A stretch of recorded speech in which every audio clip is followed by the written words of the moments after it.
আসন্ন শারদীয়ার উচ্ছ্বাসে makeup artist লাউয়ের উপরে ফুটিয়ে তুলল আগমনীর অবয়ব।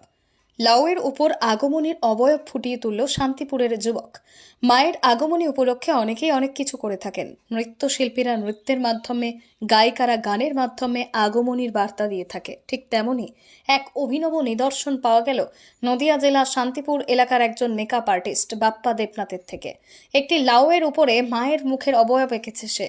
এমনকি সে শুধু মা দুর্গার মুখই নয়, মায়ের যাবতীয় শাড়ি, অলংকার, চুল থেকে সমস্ত কিছুই নিজের হাতে সাজিয়ে মায়ের সম্পূর্ণ প্রতিমার আকৃতি তৈরি করেছে। প্রকৃতির মধ্যেই যে ঈশ্বর রয়েছেন সেই ভাবনায় নিজের শিল্পকলার মাধ্যমে সমাজের কাছে তুলে ধরতে চেয়েছে সে। এটা হচ্ছে গিয়ে একটা মুখমণ্ডল, মায়ের মুখমণ্ডল। তো দুর্গাপুজোর আগে না অনেক মেকআপ আর্টিস্ট আছে যারা আগমনের শুট করে, আগমনের কাজ করে। তো আমাকে অনেকে বলেছিল যে দাদা নতুন কিছু করার চেষ্টা করো।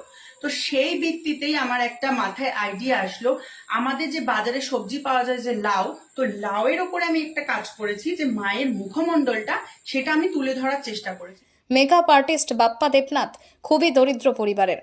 মা, বাবা ও ছোট ভাইকে নিয়ে তার পরিবার। বাবা পেশায় একটি কাপড়ের দোকানে কাজ করেন। অর্থের অভাবে বাবা তার পড়াশোনার ভার বেশি দিন বহন করতে পারেননি। 4 বছর আগে সেই 8ম শ্রেণীতে পড়াকালীন সে মনস্থির করে নিয়েছিল তাকে কিছু একটা করতেই হবে। তবে রবীন্দ্র মুক্ত বিদ্যালয় থেকে সে উচ্চ মাধ্যমিক পরীক্ষার্থী আগামী বছরের। অর্থনৈতিকভাবেই তাকে স্বাবলম্বী হতেই হবে, এই ভেবেই ছোট থেকে তার সাজগোজের প্রতি আগ্রহকে পেশায় রূপান্তরিত করে। ওরা ঘরের মা, কাকিমা, দিদি, বোনেদের বিনা পারিশ্রমিকে তাদের প্রয়োজন মাফিক সাজিয়ে দিয়ে হাত পাকায় সে। এখানে প্রতিমা যেটা দেখানো হচ্ছে সেটা হচ্ছে আর্ট। মেকআপ তো অনেক ধরনের হয়, আমার এটা না পুরোটাই মেকআপের ওপরে করা। এখানে কোনো রং ইউজ করা হয়নি। হ্যাঁ, শুধু মায়ের যে চোখটা দেখতে পাচ্ছ, এই চোখটা আমি দিয়ে করেছি, ফেব্রিক হয় না, সেই ফেব্রিক দিয়ে করেছি। আর বাকিটা পুরোটাই মেকআপের ওপরে করা।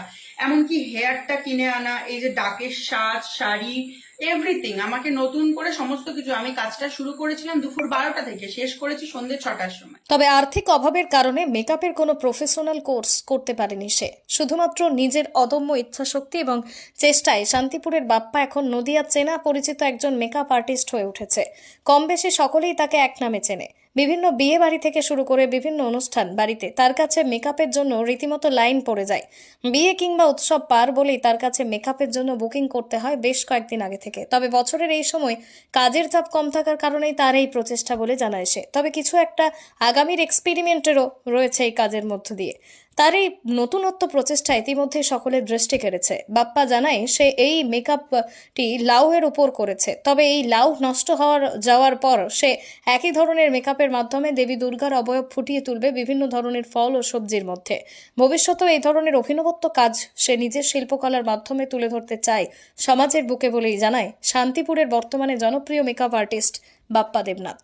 নদিয়া থেকে মৈনাক দেবনাথের রিপোর্ট, লোকাল 18 বাংলা।